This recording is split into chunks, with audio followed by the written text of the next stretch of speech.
नमस्कार दोस्तों, स्वागत है आप सभी का हमारे चैनल माय एग्जाम क्लियर पर। करंट अफेयर का आज का हमारा पहला क्वेश्चन है, इंफ्रास्ट्रक्चर के लिए कितने लाख करोड़ खर्च करने की घोषणा की गई है। तो इसका राइट आंसर है 110, यानी कि 110 लाख करोड़ की घोषणा की है कि इंफ्रास्ट्रक्चर पर इसे खर्च किया जाएगा। इंफ्रास्ट्रक्चर से हमारा मतलब होता है कि जो भी सड़क हैं, हाईवे हैं या रेलवे स्टेशन हैं तो या हॉस्पिटल हैं, मतलब कोई भी इंफ्रास्ट्रक्चर का जो काम होगा उसके लिए टोटल बजट 110 लाख करोड़ की अनुमति दी गई है, जिसमें 7000 प्रोजेक्ट शामिल किए गए हैं। और ये घोषणा की है पीएम नरेंद्र मोदी ने, जब लाल किले से उन्होंने संबोधन किया था 15 अगस्त 2020 पर। अगला क्वेश्चन है, आरबीआई ने सरकार को रिजर्व फंड से कितने करोड़ की राशि देने की घोषणा की है। तो इसका राइट आंसर है 57,000, टोटल 57,128 करोड़। इतना जो फंड है रिजर्व फंड से देगी आरबीआई सरकार को। इस प्रस्ताव को मंजूरी दे दी है। पिछले वर्ष इन्होंने 1.76 लाख करोड़ इतने का फंड दिया था अपने रिजर्व फंड में से। आरबीआई ने घोषणा की है। आरबीआई के जो गवर्नर हैं शक्तिकांत दास, उन्होंने ये घोषणा की है। आरबीआई होता है रिजर्व बैंक ऑफ इंडिया और ये सबसे बड़ी कंट्रोलिंग बॉडी है। जो भी बैंक होते हैं उनके ऊपर कंट्रोल इसी का होता है। इसकी स्थापना हुई थी 1 अप्रैल 1935 को। इसका हेडक्वार्टर है मुंबई में। अगला क्वेश्चन है, सीआरपीएफ अधिकारी नरेश कुमार ने कौन सा वीरता पदक प्राप्त कर इतिहास रचा है। इसका राइट आंसर है 7वां। ये 35 वर्ष के हैं और 4 साल में इन्होंने 7 पदक ये जीत लिए हैं और इतिहास कायम किया है, क्योंकि इतने कम समय में 7 पदक किसी को नहीं मिले। किस लिए ये पदक इन्हें मिले हैं? इन्होंने आतंकरोधी अभियान स्टार्ट किया था 2016 में और 2017 में इन्होंने 2 आतंकवादियों को मारा था, तब इन्हें अपना पहला वीरता पुरस्कार मिला था और अब इन्हें 7वां वीरता पुरस्कार दिया गया है। अगला क्वेश्चन है, राज्य एवं केंद्रीय पुलिस बलों के कर्मियों को कितने पदक दिए गए। इसका राइट आंसर है 926, यानी कि जो पुलिस बल होते हैं उनको वीरता, उनकी विशिष्ट सेवा और उत्कृष्ट सेवा के लिए ये पदक दिए जाते हैं। एक तो मिलता है राष्ट्रपति पुलिस पदक और एक होता है खाली पुलिस पदक। तो ये पुलिस पदक टोटल 926 दिए गए हैं, जिसमें सबसे ज़्यादा दिए हैं जम्मू कश्मीर को 81। उसके बाद सीआरपीएफ के जो जवान हैं उनको 55 मिले हैं, यूपी वालों को 23 मिले हैं, दिल्ली को 16, महाराष्ट्र को 14, झारखंड को 12। इस तरह के ये पदक दिए गए हैं। और मरणोपरांत 7वां वीरता पदक ये दिया गया है मोहनचंद शर्मा को। इनको 2008 में जब बटला हाउस मुठभेड़ हुई थी उसमें ये वीर गति को प्राप्त हुए थे और अब इन्हें 7वां वीरता पदक दिया गया है, पर इन्हें मरणोपरांत दिया गया है। ऊपर वाले क्वेश्चन में जो थे नरेश कुमार, उनको भी 7वां पदक मिला है, लेकिन वो अभी सेवाएं दे रहे हैं। अगला क्वेश्चन है, इंडियन बैंक ने 15 अगस्त 2020 को अपना कौन सा स्थापना दिवस मनाया। इसका राइट आंसर है 114वां। इसकी स्थापना हुई थी 15 अगस्त 1907 को, तो अब इसने अपना 114वां स्थापना दिवस मनाया है। इसका हेडक्वार्टर है चेन्नई में और इसकी एमडी और सीईओ ये हैं पद्मजा चुंद्रू। अगला क्वेश्चन है, भारत ने 15 अगस्त को कौन सा स्वतंत्रता दिवस मनाया है। इसका राइट आंसर है 74वां, क्योंकि भारत आज़ाद हुआ था 15 अगस्त 1947 को और अब 2020 में 74 साल पूरे कर लिए हैं। अगला हमारा क्वेश्चन है, हरियाणा में राष्ट्रपति पुलिस पदक किसे दिया गया है। तो इसका राइट आंसर है अर्शिंदर सिंह चावला। ये हरियाणा के अतिरिक्त पुलिस महानिदेशक के पद पर हैं। इसके अलावा हरियाणा को 11 पुलिस पदक भी दिए गए हैं। अगला क्वेश्चन है, नेशनल डिजिटल हेल्थ मिशन की शुरुआत की घोषणा किसने की। तो इसका राइट आंसर है नरेंद्र मोदी। अब ये नेशनल डिजिटल हेल्थ मिशन क्या है, जैसे आधार कार्ड होता है उसी तरह से इस मिशन के लिए भी यूनिक आईडी कार्ड बनाए जाएंगे जो पूरी तरह डिजिटल होंगे, यानी कि उसमें जो भी इंफॉर्मेशन है वो ऑनलाइन कंप्यूटर पे होगी। किसी को भी अगर हॉस्पिटल में जाना है तो उसको अपना पुराना रिकॉर्ड का कोई कागज़ लेके जाने की ज़रूरत नहीं पड़ेगी, सिर्फ ये यूनिक आईडी कार्ड लेके जाना होगा और इसे डालते ही उसकी पूरी हिस्ट्री सामने आ जाएगी कि उसकी कब कौन सी बीमारी थी, कब किस बीमारी का इलाज हुआ, कहाँ हुआ, हर चीज़ की उसमें जानकारी होगी ऑनलाइन। और इससे फ़ायदा ये होगा कि हॉस्पिटल में जाते ही उसका इलाज स्टार्ट किया जा सकता है। अब तक क्या होता था कि पहले उसकी हिस्ट्री की जानकारी लेते थे कि कौन सी बीमारी थी, कितने ऑपरेशन हुए हैं, या इस तरह की। तो अब उसकी ज़रूरत नहीं होगी क्योंकि पूरा रिकॉर्ड इसमें अपडेट रहेगा। अगला क्वेश्चन है, सीबीएसई छात्रों को मार्कशीट संशोधन के लिए कितना समय दिया गया है? तो इसका राइट आंसर है 12 माह, यानी कि 1 साल का टाइम दिया गया है। ये क्यों दिया गया है? क्योंकि अब की बार पहली बार सीबीएसई ने डिजिटल मार्कशीट बच्चों को अलॉट की थी, जिसमें बच्चों को बहुत सारी गलतियां देखने को मिल रही हैं।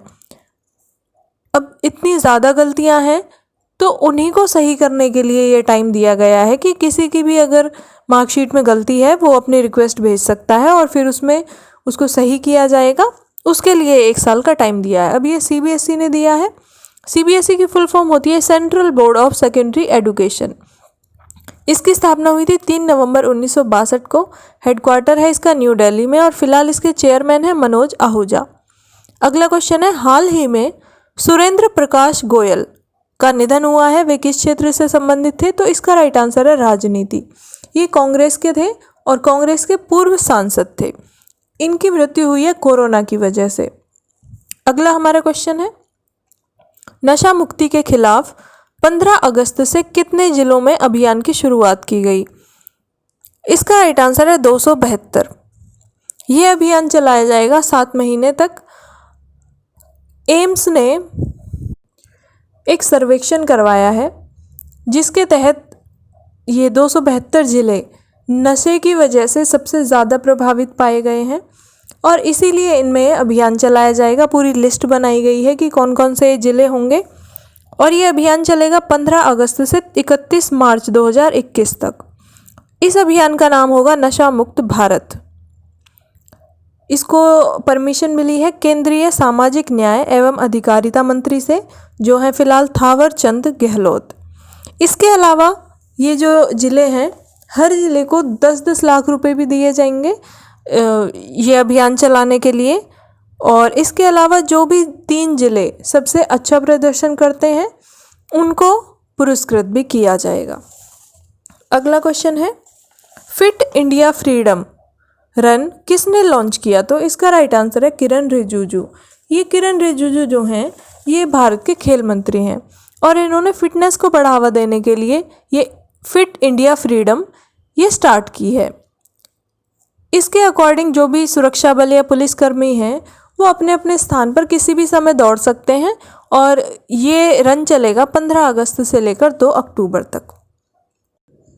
अगला क्वेश्चन है, पहलवानों का राष्ट्रीय शिविर कब से शुरू किया जाएगा? तो इसका राइट आंसर है 1 सितंबर से। पुरुष और महिला दोनों के लिए ये शिविर आयोजित किए जाएंगे 1 सितंबर से। ये जो शिविर होते हैं, जिन भी खिलाड़ियों ने ओलंपिक के लिए क्वालिफाई या तो कर लिया है या फिर जिनकी संभावना है कि ये क्वालिफाई कर जाएंगे, उन लोगों के लिए ये शिविर लगाया जाता है प्रशिक्षण के लिए। और जो महिलाएं हैं उनके लिए शिविर लगाया जाएगा लखनऊ में और जो पुरुष हैं उनके लिए शिविर आयोजित किया जाएगा सोनीपत में। बजरंग पुनिया इन्होंने क्वालिफाइड कर लिया है ओलंपिक के लिए, ये भी इस शिविर में शामिल होंगे। अगला हमारा क्वेश्चन है, श्रीलंका के विदेश सचिव कौन बनाए गए हैं? इसका राइट आंसर है जयनाथ कोलंबागे। ये श्रीलंका के पूर्व नौसेना प्रमुख थे, एडमिरल जयनाथ कोलंबागे, और इन्होंने स्थान लिया है आर्य सिन्हा का, जो इनसे पहले श्रीलंका के विदेश सचिव थे। अब ये इन्होंने रिकॉर्ड बनाया है कि ये पहली बार सेना पृष्ठभूमि वाले अधिकारी हैं जो विदेश सचिव नियुक्त हुए हैं। इससे पहले कोई भी सेना पृष्ठभूमि वाले अधिकारी इस पद पर नियुक्त नहीं किए गए थे। अब श्रीलंका की बात है। श्रीलंका की राजधानी है श्री जयवर्धनेपुरम कोट्टे। यहाँ के प्रधानमंत्री हैं महिंदा राजपक्षे, जो बहुमत के बाद दोबारा से प्रधानमंत्री बने हैं, और राष्ट्रपति हैं गोतबाया राजपक्षे। अब आज की जानकारी, 15 अगस्त 1947 को हमारा देश आज़ाद हुआ था, ये तो सभी को पता है। इसके अलावा 15 अगस्त 1947 से ही स्टार्टिंग की गई थी जो महावीर चक्र होते हैं, परमवीर चक्र, महावीर चक्र और वीर चक्र, इन तीनों की शुरुआत इसी दिन से की गई थी। इसके अलावा पिन कोड, ये नाम आपने सुना होगा, पिन होता है पोस्टल इंडेक्स नंबर। इसकी स्टार्टिंग भी 15 अगस्त 1972 से की गई थी। ये पिन होता है जो 6 अंकों का विशिष्ट नंबर होता है, यूनिक नंबर होता है, और 9 एरियाज़ में बांटा गया है इंडिया को। 9 पिन कोड प्रोवाइड किए गए हैं और इसमें से जो 9वां है वो सेना के लिए रिजर्व है। इससे क्या होता है कि जगह का पता चल जाता है, कोई भी पिन कोड जो होगा उससे वो एरिया स्पेसिफाई होगा। अब कल का हमारा क्वेश्चन, कल मैंने आपसे पूछा था साइबर क्राइम के लिए कौन सी ऐप का यूज़ किया जा रहा है, तो इसका राइट आंसर है ऑक्सीमीटर। ये ऐप जो है लोग अपने ऑक्सीजन का लेवल देखने के लिए यूज़ करते हैं, क्योंकि अब कोरोना की वजह से सबको अपनी टेंशन होने लग गई है, तो लोग बहुत सारी ऐप सर्च करते हैं। तो ये ऑक्सीमीटर नई ऐप बनाई गई है। जैसे ही आप इसे ओपन करोगे अपना ऑक्सीजन का लेवल देखने के लिए बहुत सारी परमिशन आपके आगे आएंगी और लोग उनको सिलेक्ट कर देते हैं। उसके बाद जैसे ही आप स्क्रीन को टच करते हो, या तो आपके अकाउंट से बैलेंस गायब हो जाता है, या आपके फ़ोटो लीक हो जाते हैं, या आपकी जो भी पर्सनल व्हाट्सएप की इन्फॉर्मेशन है वो लीक हो जाती है। वो उन पर डिपेंड करता है जो आप परमिशन उसे प्रोवाइड करते हो, आप कौन सी परमिशन उसे अलाउ कर रहे हो। तो इसलिए बहुत सावधानी से हमें ऐप डाउनलोड करनी चाहिए। अब आज का क्वेश्चन है, चीन ने भारत पर आक्रमण कब किया था, यानी कि चीन भारत का युद्ध कब हुआ था। आपके ऑप्शन है 1962, 1947, 1971 या 1999। इसका राइट आंसर आपको कमेंट बॉक्स में लिखना है और जितना डिटेल में पता है उतना डिटेल में लिखना है। साथ ही आप हमारी वीडियो को लाइक करें, शेयर करें और चैनल को सब्सक्राइब करें और बेल आइकन को दबाएं, जिससे कि सारे अपडेट आपको टाइम से मिलते रहें। धन्यवाद।